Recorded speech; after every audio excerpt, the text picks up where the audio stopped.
All right. Happy Friday. We are back here again. I hope you've had a phenomenal week. We are kicking off another episode of Learning Tech Talks, where we are continually exploring the landscape of learning technology while cutting through the fluff and getting your questions answered. So this is a different setup today, and we'll explain why here in a little bit. But today I'm joined by Mark Rydman and Troy Segale from CraneMorley, and we are going to be talking about and experiencing, not just talking, we're going to be experiencing augmented reality. So while we're getting started, if you're joining us live, go ahead, give us a thumbs up, share the post, tag in somebody who might find this conversation industry interesting while we get started. And while you're at it, comment in and let us know where you're joining from. So to my guests, where are you in the world today? And I'll let you choose who wants to go first. Go ahead, Troy. Hey, I'm in working from home from my garage in Los Angeles. Okay. All right. So you're in LA. In your garage. I figured it looks like a garage. Mark? I am in Dad's office in Long Beach, California. Okay. All right. So you're both in California. I am joining from my usual spot here in Waukesha, Wisconsin. And yeah, so it is a lovely day. I think our weather here is probably similar to yours, maybe a little warmer. But now, before we get started on this conversation, and then I'll explain why we're seeing teams in the stream, is if you could, right, here's your question. Hopefully you didn't forget what it was and you have your answer. But what is a piece of technology that you expected by now, 2020, would be mainstream, and you go, it's not, and I'm very surprised by that. So let's reverse the order. Mark, since you're on screen, let's start with you. Okay. I think because of all the science fiction movies out there, flying cars by 2020 would have been prevalent everywhere, flying around, right? But obviously we got a ways to go. Okay. So I got to ask though, when you say flying cars, are you talking like with propellers? Are you talking legit Jetsons? Just yes. No idea, right? I think that's why we don't have them. Is what would be the force to keep something off the ground like that you wouldn't wake your neighbors up at 2 a.m. At 2 a.m. That's true, because there are a handful of the actual quadcopter type cars, but not mainstream. So technically, still not mainstream. How about you, Troy? So I'm a gamer in VR. I'm shocked that we don't have. That's not just a mainstream thing, that people don't have VR systems in their homes. Like, it's just one-offs and there's no killer apps or games or anything yet. Like that, I'm shocked everyone's not walking around with headsets on yet. Okay. Literally walking around like all the time? Well, probably more like sitting in a room in the dark, but yeah. Okay. All right. So flying cars, which actually was potentially going to be one of mine. VR, I'm also aligned with that one. So I'm going to pivot, and I'm not going to go with one of those two. The one that continues to kind of surprise me is how slow electric vehicles. Now, granted, it's accelerating, but I still think we're a ways from truly mainstream, pretty much everybody having that. And I get, right, the infrastructure behind electric charging stations, batteries had a ways to go, but I'm still surprised that with what they can do now, we aren't seeing more of them in 2020. Yeah. That's okay. Good. All right. So let's get into this. Let's get into the conversation here, augmented reality. And I'm going to kick it off by saying, let's actually define this stuff, because there's a lot of realities and acronyms being thrown around. And we talked about this briefly, but let's actually dig into it. So we've got AR, VR, MR, XR, right? We've got the ballistics of them. So how would you define those four? So it's easier. Like, I want to kind of answer this the second time when I actually have it up on the screen. But okay. So we kind of look at it like a spectrum, which I think is a really easy way to understand it. So AR, and a leaf blower's approaching my house. Of course it is. Of course it is. Mark might have to pick up the change. AR, let's say, is on the far left, where Google Glasses was an example where you're still seeing everything in your reality, but there's like some stuff layered on top, right? So you have some more data coming in, and then VR is the full other side of the spectrum, where you go in and you don't have any reality at all. You have a headset on, you can't hear the real world, you can't see the real world, you don't see your room anymore, you're gone, right? You're completely in Tron now. And you're in Tron. Okay, got it. You're in Tron. So to me, those are the two spectrums where if you can still see your reality, it's probably AR, and if you can't, it's probably VR. And then the newer term is MR, which is kind of trying to meet the two in the middle, where you're getting some of the high definition, like elaborate graphics from VR, and you're still getting kind of that level of immersion, but you're still able to see the real world, and that's why it's mixed. And I think it's also the spatial awareness part of that mixed reality too.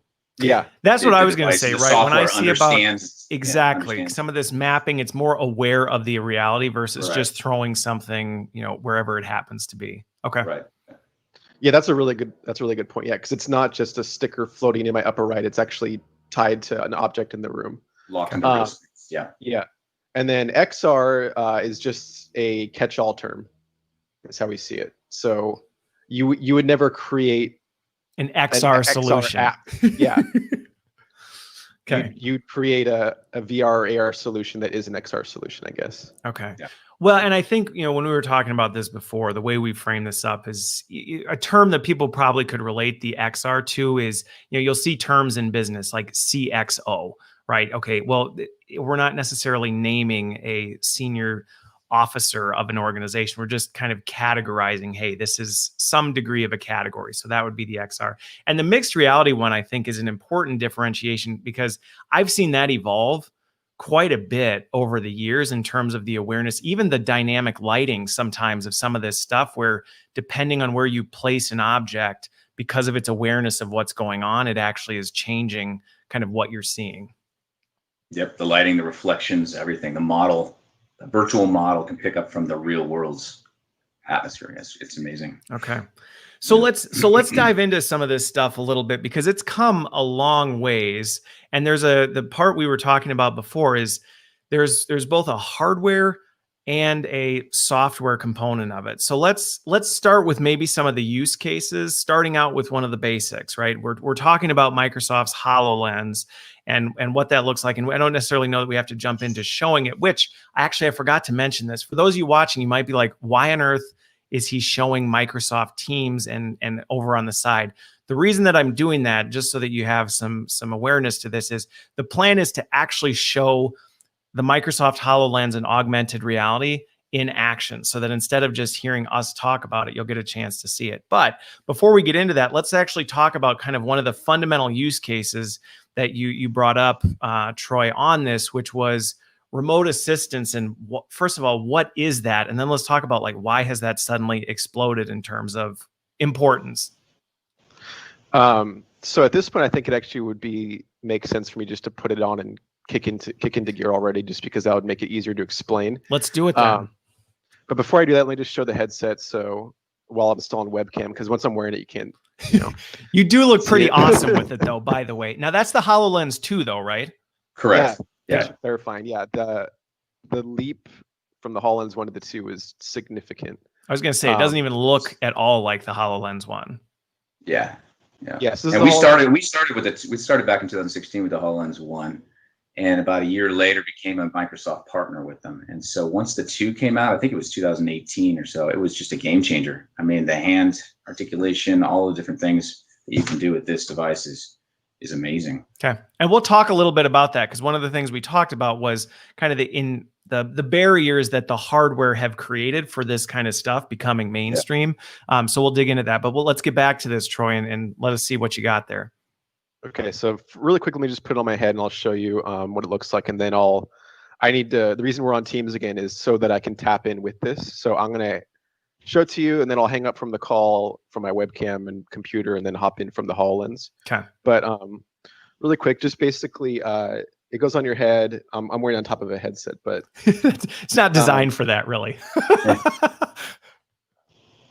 we go. So it's really lightweight. It weighs about a pound. It's not really interfering. And you could also do this, which is nice. So even though this, in my opinion, doesn't really interfere, if you could still kind of flip it up if you're trying to It's like a futuristic set of sunglasses right there.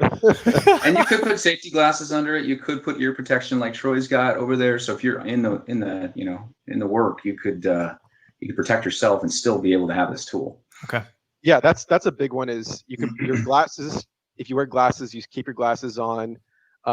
They even have versions of this that are baked into a hard hat. So it's really not this big cumbersome thing that just blocks everything. Which I remember. So I played around with the HoloLens 1, the original HoloLens, and to me that was right. It was kind of the thing was pretty heavy, pretty clunky.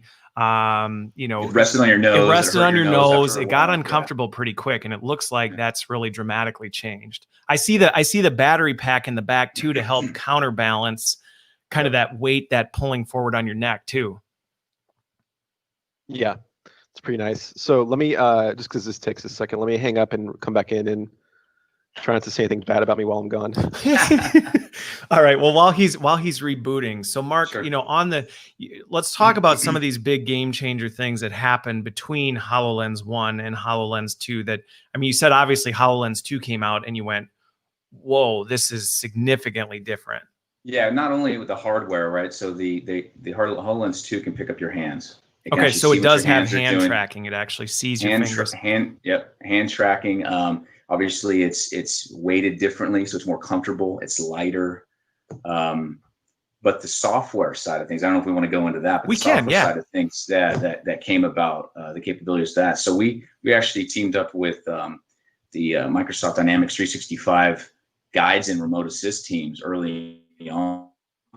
And we're able to adapt some of the software and play with it and get an idea of how they could be used, for learning solutions or a tool for delivering some kind of performance or learning product for our customers. So it was pretty neat.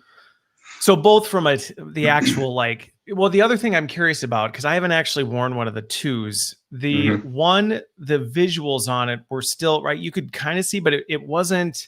I felt like it was still kind of hard to see the augmented reality component of things. Yeah, they call that the field of view, right? And so the field of view was a little smaller on the 1. It got bigger on the 2, and the whole goal eventually is to get it as far wide as you can, right? So you can be able to like you're viewing here is the goal, to be able to do that. But there's still some clipping that happens when you watch it, right? If you have a virtual object that's there and I look a little bit to the left or right, it's going to kind of crop that object. Yeah. And that's that field of view. Well, and even from what I'm looking at right here, the other thing with it too was I felt like with the one, when you looked at the objects that were the digital, I don't know, whatever you want to call them, the digital objects. Yeah, the holograms were not super clear. Like I'm looking at it now, I'm like, that is vastly different than what I experienced with the 1. I think it went from 720p to 1080p too, right there. So there's your HD resolution, which really helps. Yep. And that was the same thing with the camera that's on it, the video camera that's on it. So everything got a little bit crisper. Okay. All right. So Troy, you're back with us now. Obviously, we're sitting here talking about what you're doing, and you're throwing your Teams window around like a Frisbee. So let's talk about this remote assistance, or kind of what we're seeing in front of us. Okay, so a few things going on. So let me try to slowly creep in and go deeper. But the other question I have before you do this is, as you're talking to me now, does the HoloLens 2 actually have the mic and sound built right into it, so you don't have to have your headset? Correct. Yeah. Okay. Yeah. So my headset. So you're totally hands-free right now. Yeah, my headset's back at my desk, and I'm glad you said hands-free, because to me that's like the big one I want to point out about the hardware. Is, in my opinion, everything I've seen up until now, the hardware itself is just too encumbering to really get anything done. Whereas this is the first time where and I think that's one of the main designs with the HoloLens is, so here's my 2 hands. I could really have a tool in each hand, and I can be working while talking to you guys, and I'm not. It really doesn't affect what I'm doing. I'm not really I'm wearing the HoloLens, but it's not bothering me. It's not too heavy or anything. I don't have controllers, so that's a huge just benefit of it. So right now I'm using the Remote Assist app, which basically there's a camera on the HoloLens, and you guys are able to see out the camera, so you can see out my eyes. And then the way I communicate back to you is I have my Teams interface, which is what you guys have. and it's basically my computer screen, but it's floating in space. So this is like a hologram that I can just kind of reach out and grab. And that's another big one that I feel really brought this technology into a usability, like a practical usability now, is I don't have to do some weird gesture. I don't have to. I was going to ask, because I remember with the HoloLens 1, it yeah, was a little tough. You'd be like, I'm trying to do this thing and it's not quite responding or reacting. You had to remember all your hand gestures. Right. So yeah, this just works. So if there's a hologram, you just reach out and grab it like it's physically there, and that's it. So it's really intuitive. I don't have to memorize anything. The only gesture is if I'm far away, I can do like a pinch to grab things. Okay. Like bring them closer and push them away. That's really the only gesture. So I'm not trying to do some motion with my arms, and it's not registering. And I can also use voice commands, and those work pretty well also. So while it's, and this is a question coming up in the chat here, I'm guessing this is Kareen. So let's see what we've got here. But okay, so it's significantly better than where it was, but are there still, do you see any kind of accessibility challenges? Like, are there still barriers where, obviously your hands are working fine? I mean, are there any things that you still see as barriers for potential users? I mean, one thing is it does have voice command. Okay. So let's say you couldn't use the function of your hands or things like that. You still could do a lot of these applications with voice commands. So it recognizes that. Depends on the application, of course, but the hardware has the capability of doing that. Okay. That's extremely helpful. So again, you'd have to have the kind of bend in there of the, you'd have to have the app set up to do that. But for a specific use case, if you knew somebody didn't have the use of their hands, or, we're going to be doing something where they didn't, you could actually have the app just go strictly by voice. Yep. Absolutely. And that was Boss, not Kareen. Okay. All right. Anyway, sorry to interrupt you, Troy. It's okay. Yeah, restrictions to me, the only one is internet, right? So that's a big one that we encounter where, but that obviously, like, how am I going to call you without, like, I have to call you somehow. So that's just something that we encounter a lot, is people want to take this into a confined space or a vault, and there's no signal. So how do you kind of overcome that? And practically, I don't really know what the magical solution would be besides a wire or a hotspot or something. That's really the only barrier I see at the moment. Like I said, the gestures work now, voice command works. It's not annoying to wear on my head. Battery life is there, so it really has all the basics kind of plugged in and working. What's great is the Microsoft product teams for remote assistant guides, which we'll see later, is they're listening. They're listening to the customers, and so they're saying, "Hey, we need an offline mode. We need some way for Troy to be doing what he's doing right now, but do it offline, or is it take a snapshot of it and annotate it and then send that to your expert back at HQ, when you have an internet connection, that kind of thing." So that's a cool thing, is they're completely adapting to their customers and they're listening.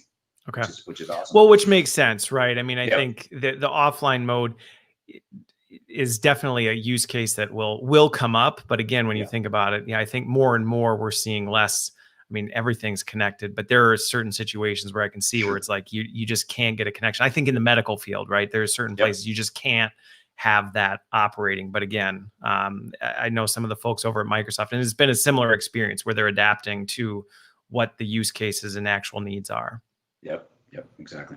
So with this, right? So this hands-free, we were talking about the remote assistant. Sorry, we got a little bit distracted here. But right, so this is the basics of it. I think if I remember right, Troy, this isn't even, the highest level of what you can do. This is just fundamental stuff, correct? Yeah.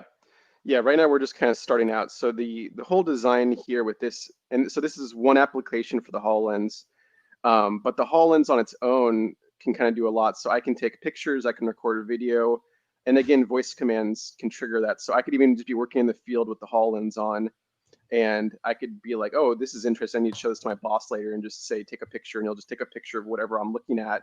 Or I could just say, start recording, and I can walk around and start looking at stuff, and then they'll store that either to the cloud or to the HoloLens. So the HoloLens can just do that on its own, because it's a decent sized computer on my head. But right now we're using the Remote Assist app, and the design here is I either am new and I don't know what I'm doing and I need some support, and so I call you guys to help me, or maybe I'm just encountered something that's rare, right? So it could be I'm even a veteran in the field, but hey, I'm getting this error, I've troubleshooted, I've kind of gone through all of my diagnostics and I can't figure it out, or hey, I've never seen one of these before. What's going on here? And then I can call an engineer, or I can call someone back at the base, and we can have a lot of people on this call, and then it still works. So we can have like 20 people on the call. So you could actually bring a team of, let's say, experts in to say, Absolutely. hey, we've got Troy on site. We're running into this issue. We can't seem to figure it out. Let's beam in, Christopher to see if he can help. Yep. Exactly. So yeah, and again, that's the big thing of the hands-free, where it seems simple, but that's really the game changer to me of what makes this practical and usable now, and not just some cool looking future technology. Is that, yeah, you could do this obviously with a phone, but the whole idea is I'm like upside down, I'm on my hands and knees working on some machine and equipment, and I can have a tool in each hand. You guys can be talking to me. I could ignore you and I could just keep working, and I can kind of get what I need to do. Whereas if this is an iPad or a phone, I need to hold it up, put it down, or have a second person with me. This is just, I've encountered an issue, grab the HoloLens, make a call, and then I keep working, but now I've got all this support here. And it's not just a video call either. I can also, we can pass files back and forth. So like, Mark, if you don't mind sending me a PDF just to show what that looks like. Yeah. So like, it could even just be that, like, I just need a diagram, or I need to see something. You can share your screen. You can send me a website link because I have internet access. Or you can pass me a file as he's about to show. And then another really cool thing is that you can actually annotate. This may or may not work for you, but you can try it. So if you look, hold on, let me. So this is something he sent? That's that's PDF I just sent Troy from my desktop, or it could be from OneDrive, wherever you're storing your. Did you have to do anything to open that? I'm just curious, or did just the sheer act of it coming through it just popped open. Okay. It just popped up, and so pop-ups can be more evasive than ever before now with reality. You could really annoy the snot out of people sending internet memes. Yeah, and this is, so again, same thing. I just reach out and grab it, and I could shrink this or grow it, and then I don't know, depending on your bandwidth, this may be blurry, but for me, it's crystal. No, it's actually crystal clear. I can see it clear as day. And this is an actual document too. So if this is a 100-page document, I could scroll through every page and look through it. So that's just really cool, is I can have this like floating, Iron Man-esque kind of workspace here with all of I could have videos playing, I could have stuff up, and I could be working. You can multitask while you're working. Yeah, exactly. So I could have a dashboard here, I could have Facebook here, I could be doing it all. Watching Netflix while you're working on the engine. Yeah, exactly. So that's pretty cool. And then another thing I want to show is, again, the whole design with remote assist primarily is that I'm getting supported by you guys. So Mark, I don't know that I would call what we're doing right now supporting you, but I get what you're getting. It's emotional support. Yeah. Emotional support. Yes, it's therapy. So there you go. So Mark just put an arrow. I don't know if you see that. Yeah. So Mark did that. Yeah. I have on my team side, I have a control bar across the top that I can actually use to annotate on Troy's screen in his real environment. So that's not just an image of an arrow. That's actually a holographic 3-dimensional arrow that is sitting in that one spot. As he walks around, it will continue. Now, is that natively built into Teams? That is built into the remote assist. The remote assist capability. Yeah, okay. Yeah. They did add that little nav bar or toolbar to Teams to work together. Yeah. Okay. So that way you can be sitting there trying to, I'm just thinking this is real-time performance support, like in action, like, hey, Troy, right over here. Yeah. So I think Boss said he can watch Learning Tech Talks and watch his kids at the same time. Right. So essentially, right, you're able to say, hey, no, I get this is what maybe the guide is telling you, but this is actually look right here. Yep. At what I'm trying to get your attention on. Correct. Yeah. So again, imagine like a loud environment. This could just it could just be, I can't differentiate what's going on. I need some support. Even this document, you can mark up this document using that same kind of method. Okay. I already deleted the document, but, and then you can also type and chat too. So I have like full on as if I have a computer. So here's the keyboard in case I can't, if I'm in a loud environment, I can't hear. Is there an AR Mavis beacon that teaches you how to type super fast in this environment? No, but you can dictate. He can hit the microphone icon there and actually dictate. Okay, there you go. Hey, now we're talking accessibility. Yep. Yes, I just typed hello. It goes into the chat. So that's like another way that we can kind of communicate to, is if that's an issue. Okay. And this is all just cool. The remote assistance capability. Correct. Yeah. Yeah. Right now we're in the remote assist app. Now I have to imagine this remote assist stuff with, I mean, not that we want this to turn into a COVID episode, but I have to imagine right now that has exploded in terms of use cases. Absolutely. Yes. Times 1,000. Yeah. This is like, and that's actually like, you know, it's a lot of inventions kind of come out of tragedies, and, you know, like a lot of technological advances came out of World War II, right? And because there's like, and I think this is an example where there's a lot of creativity of how do we work remotely now, because we can't come together. And, you know, so Zoom, Teams, all these face-to-face meeting apps have started to explode, but that's still just talking at each other. Whereas now, not only do I get support while being remote, but we've also seen where we have instructors using this. Okay. So we work a lot with utilities, like the gas company and stuff, and their instructors normally bring out their students when they're training, and they bring them out to the field, or they bring them out to like a prop or something, and that's how they show them how to assemble the device. Okay. And that's how to them, hands-on is everything. Like, yeah, there's classroom training, but it's not the same as actually working on the actual product. Right. So how do you get hands-on if you can't get together, right? So this is something that they've been using to try to teach remotely, where the instructor puts it on. This is basically my classroom now. So you're my student. This is my other student. And that's how they teach now, is they go up to the device and they show how to assemble it.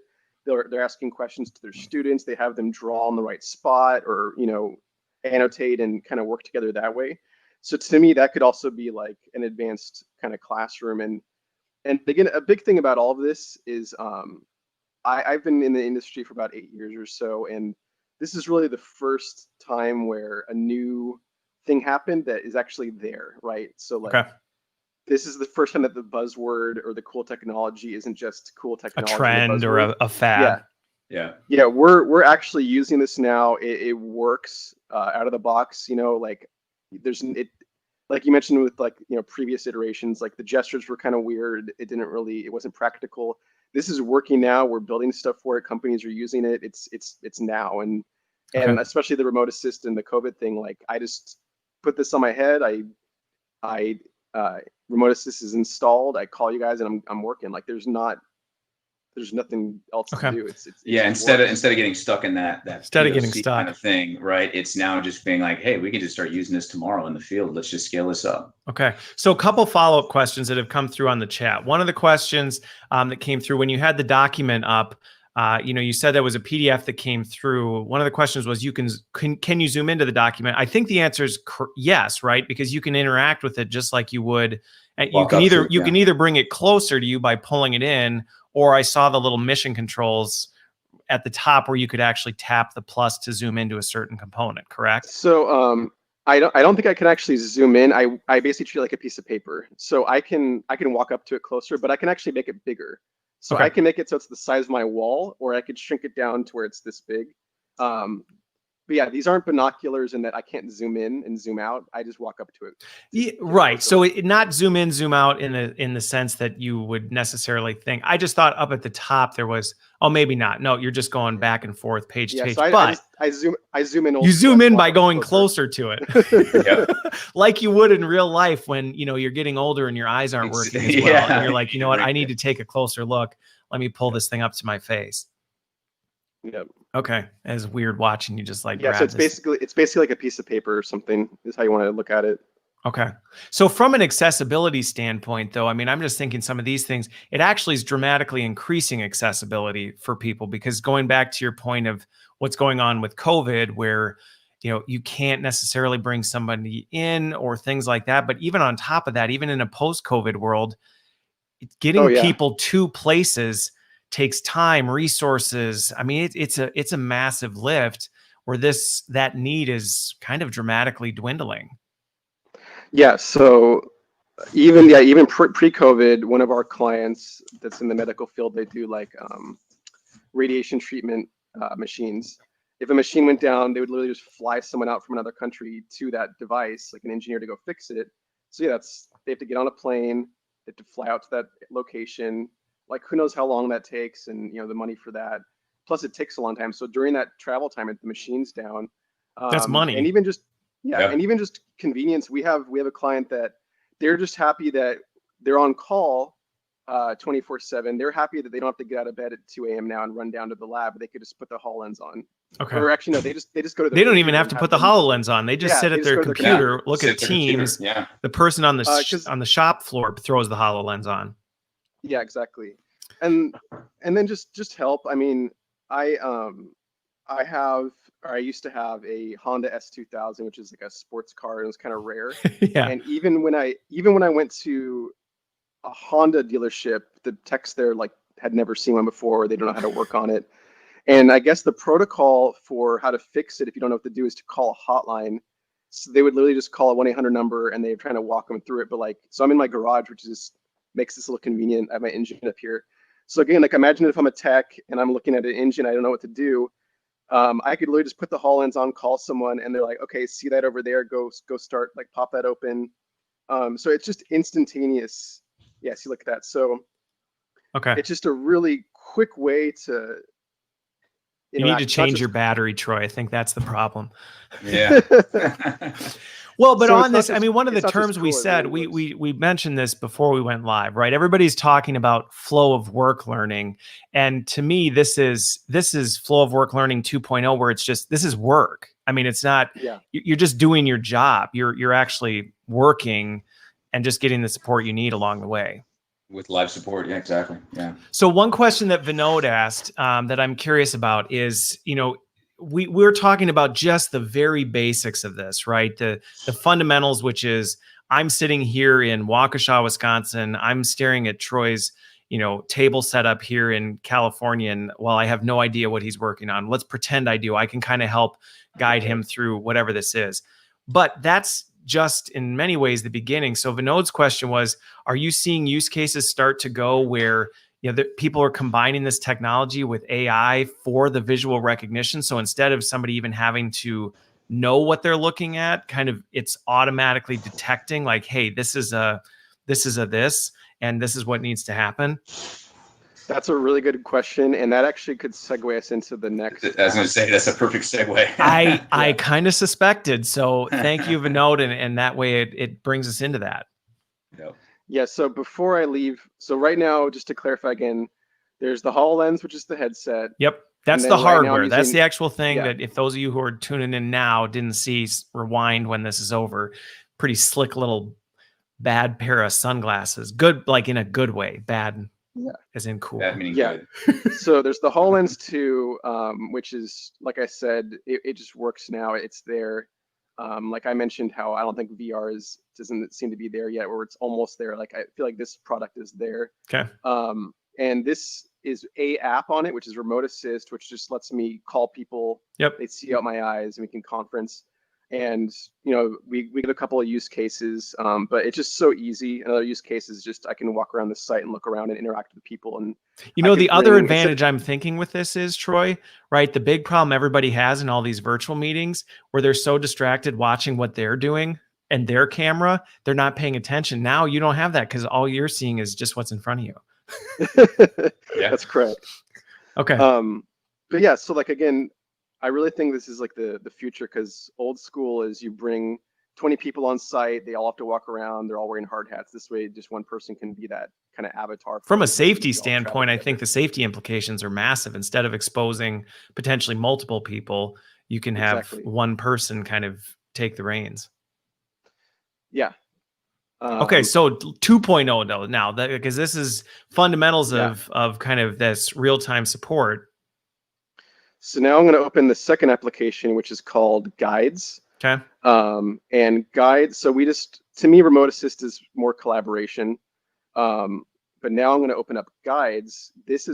While this can be used for collaboration, to me, the immediate use case is more for solo. Okay. So let me give this just a second to pop it open. And keep in mind, we're still on that remote assist call, right? We lost the interface. That's okay. But we still now are in a completely different app on the HoloLens, and we're able to still see what he's seeing. Okay. So this is huge. So even though the interface is gone, we're still, I mean, well, obviously we're sitting here talking to Troy. He's hearing us. We're interacting with each other. Exactly. And this is why this is huge, because using the apps together is a whole nother dynamic. Okay. Yeah. So that's another thing too, is I could be working on something else and you could just kind of peer in and see what I'm doing. So I've now opened guides. So what guides is this is a more self-paced, step-by-step,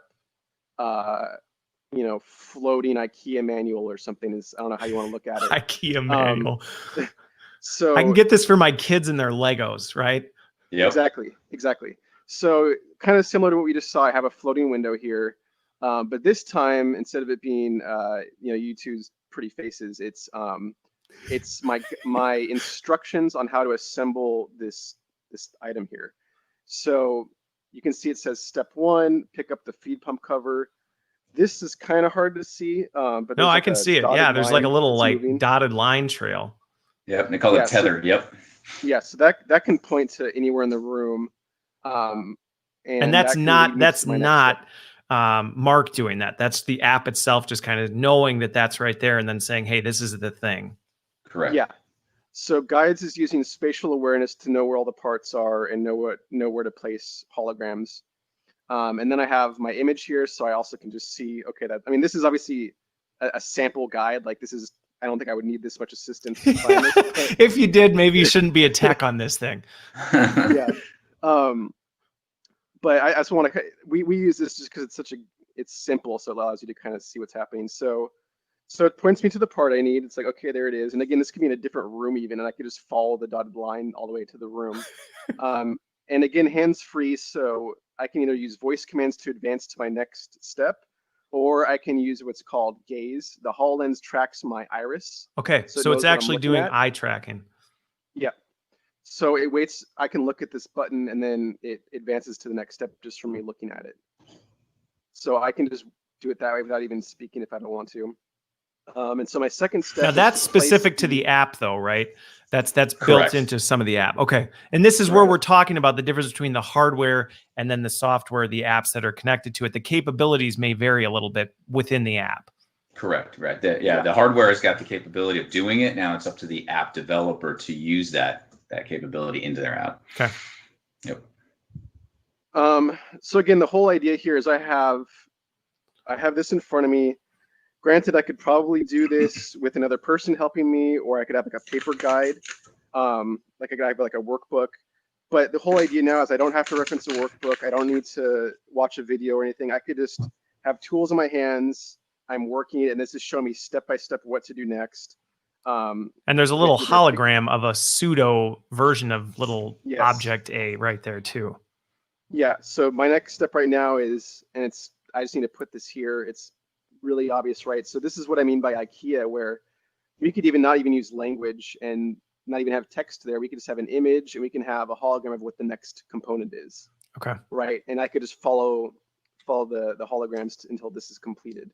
And keep in mind, it's locked in real space there, right? So as he walks around that hologram, it's not going to move. It knows exactly where it should be, where it should stay. Okay. So yeah, it's not like you can get in the way. Right. And I'm seeing the arrow there too. So not only is it showing you like, hey, part goes in this general area, but also then you lower it down onto the device. And there's an animation. And there's an animation. Yeah. So it's like this is a job aid on lots of steroids. Oh yeah. Yeah. Oh yeah. Yeah. So the idea here, and again, there's lots of different use cases, but the intention here is that we make this so straightforward and simple that somebody without any prior experience or knowledge can just kind of literally come off the streets, put the HoloLens on, and just complete this entire task. And we've tested that. So we have people in the office like this. Again, this is a simpler piece of equipment, but we have a really elaborate one back at the office, and we have people come in that don't know the equipment, don't know the tools. have no knowledge of the industry, and they could build the whole thing from A to B perfectly without error in like 40 minutes, and that actually supposedly beats whatever their current training is doing it the old school way. And it's done exactly the same way every time, and it's error-free. You know, it's consistent. Well, the other thing too, Vinod brought this up, and I think this is a, you know, potentially even consumer grade as this hardware becomes more available to the consumer spaces, right? I mean, I'm even thinking to your IKEA example. You buy an IKEA dresser. We've all struggled through trying to assemble one of those things. If you have one of these and IKEA has an app for how to, you know, put together their thing rather than trying to stumble through their instructions, you'd be able to just pull up the, you know, piece of furniture you bought and actually just be walked right through. Hey, here's what you do. Here's the exact steps. Yep. Yeah. And from a liability standpoint, you're preventing any issue with something happens. How do we know whether it was user error or, you know, things like that? Yes, exactly. And you mentioned object recognition. So that's there. This is like in its infancy. Like this is pretty hot off the press. And there's a lot of stuff cooking in the background. Like some examples are object recognition is one where, to your point, how does it know I just did it? So if I put this on the wrong one, let's say you pick up the wrong one. Yeah. So if I put it on the wrong way or I put on the wrong one, how does it know that? Because I'm just choosing to advance to the next step. So I could just advance through all the steps. I think I did it right, and I turned it on, and it explodes. Which is real stuff. I actually was watching the documentary last night on a repair that was done to a 747, and they put the wrong part on, and because of that, it was 2 millimeters off, and because of the vibrations, it actually cut the fuel line, and the plane went down over something that small.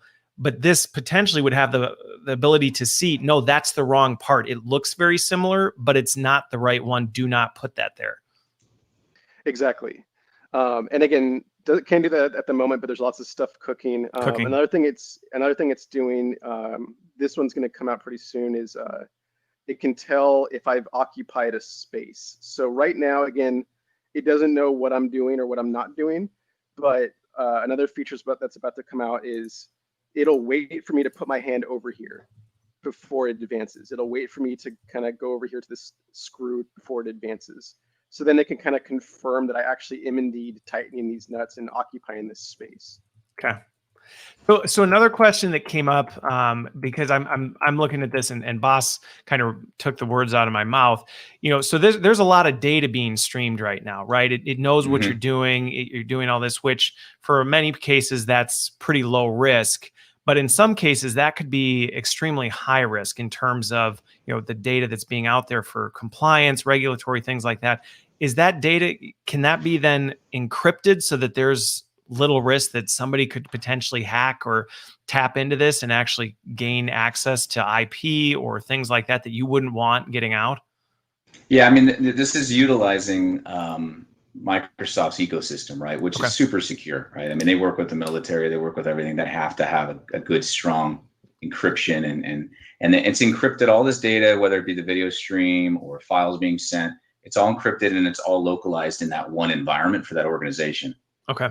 And you brought up data, which is interesting. It's not only data encryption and going in and out, it's also, for this particular application, it's picking up how long he did each task, how long he did each step. I was just going to ask about that. And again, from a learning and development standpoint, meaningful data on how well does Troy know how to do this? How confident are we in his ability to go through this?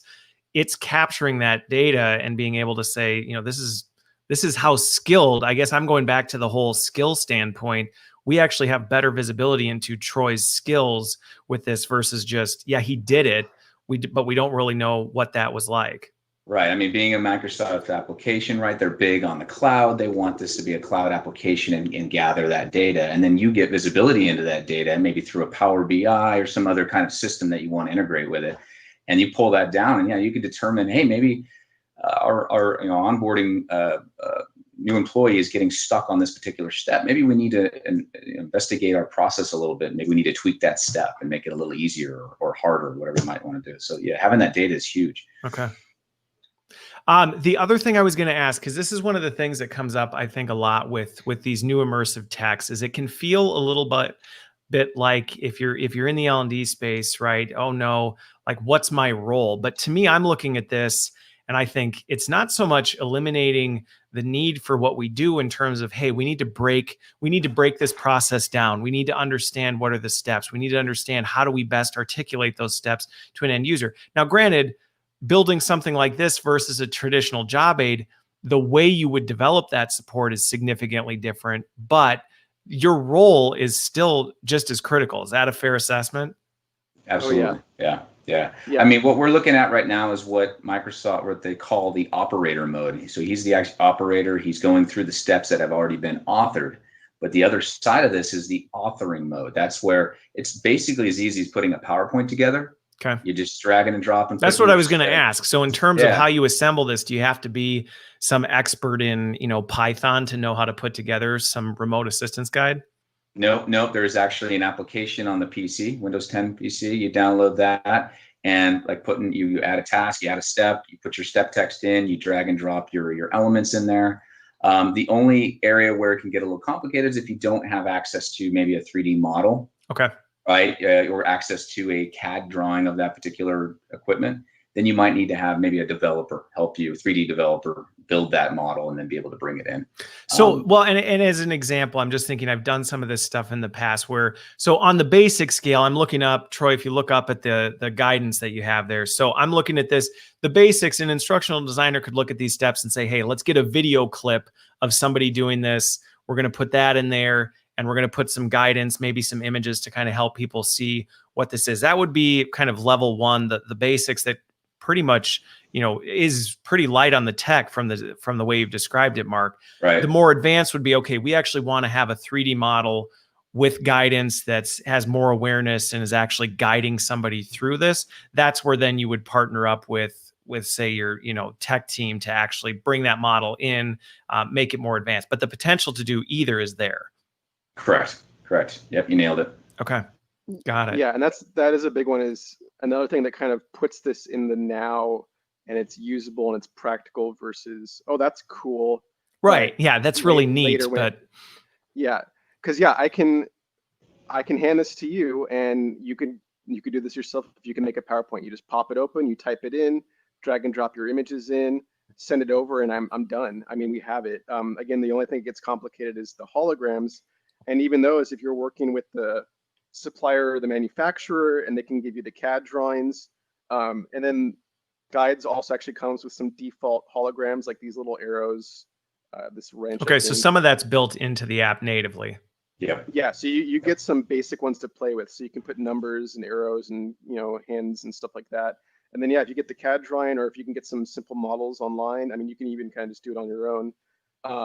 But yeah, to Mark's point, this is where it gets a little complicated, because ideally you're showing the models and how they intersect, and you have holograms on each step, and that's where you need to kind of work with the modeler. But even still, I just put the HoloLens on, I reach out and grab the hologram. I'm like, okay, that should go here, that should go here. And it's as simple as that. It's pretty easy to put together. So but there is a whole new layer of instructional design behind it too now, though, because this is like a new.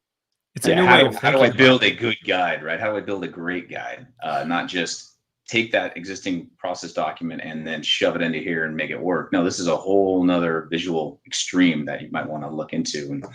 And I think you also have to consider the fact, I think this drives us to have to be closer to the work. I mean, this is a conversation I have pretty regularly, absolutely. Because this is not something, again, the inherent risk that you open up to this is you build one of these guides wrong, you're potentially guiding somebody to do something wrong. And now that risk is now falling back to, hey, your guide actually is inaccurate. So the importance of making sure you're getting it right and that what you're doing is tied to the actual work is critical.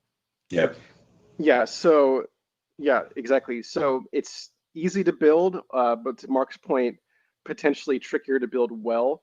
And to Christopher's point, I need to really get my hands on the equipment. So this is this is our favorite type of training, because it's hands-on. I'm using the actual tools and equipment. I'm not just watching a video of someone else do it. So I don't need to this lets me skip a lot of steps, right? In that I don't have to sit in training for a week. I don't have to watch a bunch of videos first. I can just go out and start doing it. Maybe I can't go out and do it the next day in the field blind, but I've got the muscle memory. I'm getting comfortable with the tools. I'm getting hands-on just so much quicker. But to your point, if I'm the one designing this, I also need to get the actual equipment, right? I can't do this. You can't just guess from the Crystal Palace and be like, I think this is how subject matter expert. Yeah. Right. Absolutely. Yeah, well, and I think that's right. That's inherently a risk we see as a lot of these tools for, stuff get easier and easier. Is it's easy to just kind of oversimplify it and say, great, now anybody can create this stuff. Yes. And we still need to have kind of the careful attention to that can also open yourself up to some danger if you're not careful with it. One other question Boss asked, and I think I can answer this and you can add some additional clarity, right? Is this more performance support or learning and development? My personal take is this would be a combination of both. You can really do both. You could truly support somebody while they're doing the work. And if you're trying to help create the right muscle memory, you're trying to do this, you could walk somebody through, and help them develop that in a way, that they couldn't do without kind of traditional means. I agree. I think it could be in a training center. It could also be on the job, right? It's as simple as that. Yep. Okay. No, yeah. So we've built ours usually for new people, and again with the idea that they could bring in someone that's out of Pizza Hut or Best Buy, and they could just put the HoloLens on and they could put it together, and we've successfully done that. Okay. But to your point too, it's good in the field because there could be 20 checks they have to do. It's easy to skip. You mentioned like someone putting the plane together and they're off by 2 millimeters. You could put like in the field, they need to know a torque sequence sometimes where they need to torque these in the right order to the right tightness. Yeah. They need to have diagrams up. So it could even just be that it helps me kind of reduce error in the manufacturing world. It gives me the access to the data. Oh, how do this equation again, or what's the order, the sequence again? I have it right in front of me if I need it. So it could even just be that. Yeah. So because I knew we should have done like a 3-hour series on this one, but it's fine. It's fine. 2 questions I want to get to make sure I touch on this.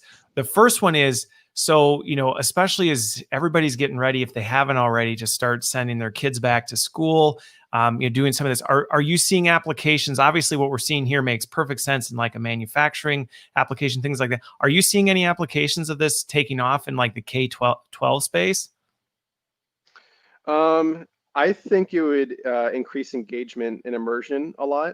Okay. Probably depends on what they're trying to learn. Obviously. Yeah, maybe like in a science class or something there. Yeah. Again, I think some of the barriers are not every parent has right. HoloLens 2 sitting at home being like, all right, Johnny, go throw your HoloLens on for school. But again, I think we'll get there. Yeah, I think it's more on the instructor, like Troy's original point with the instructor having the HoloLens on. The teacher would wear. You're right. I guess I can see that where, again, if your teachers are doing that, they could actually walk through a science experiment or take kids, through something in a more experiential way without having to have them all with. And they can even assess the kids. They can say, hey, I'm going to stop on this step, and Johnny, tell me what comes next, or tell me what you would do. Point this out. Interesting. Yeah, like we showed with remote assist, you could put the arrows. You could also draw. I think I just drew a circle, but you could write. You can make numbers. So we could do that too. That's like an example. Okay. So again, we're still, in some regards. So, this actually gets to my next question, because I'm looking at this and have been watching this space for a while. To me, I'm like, this should just be table stakes in many regards. As you're working in this space and working with people on this, what are some of the inhibitors, or what are some of the barriers? Is it awareness? Is it, hard? Like, what are some of the things that prevent everybody from just saying, we're in, like, we're going all in on this? One thing that's really interesting to me, and I think this is something that's going to go away with time. People are really hesitant to just put it on their head. Really? I don't know why, but once they put it on their head, it connects. Like whenever someone's in a room and we're explaining to them and showing it to them, they're like, okay, I get it. And like some people can see, they're pretty good about being like, oh, this is legit, this is cool. But a lot of people, they'll be standoffish, and then as soon as they put on their head, and they start doing it like, oh my gosh, I just put it together, like this works. Like that's when it really, so almost having to experience it, there's like this almost barrier to like, I can't quite fathom in my head, or it feels a little too weird. And then once they do it, it's like light bulb goes off. Yeah, and that also comes back to where the not understanding the technology between, let's say, a VR and this type of mixed reality, right? So they fear, oh, I can't put that on my head. I got motion sickness. I'm going to get ill if I put this on. But no, give it a shot. You're actually just seeing the real world. We're just augmenting that real world with these holograms. So give it a shot. Once they put it on, oh, I get it. Okay. I see the light now. So well, and what's interesting, that topic actually came up. I don't remember. It was quite a few episodes. Mike Pino and I were talking about this. Was the fact that he had done an experiment with some VR stuff, and he found a similar thing with VR where people were hesitant because it was like, I'm a little creeped out. I'm a little uncomfortable not being able to see what's around me.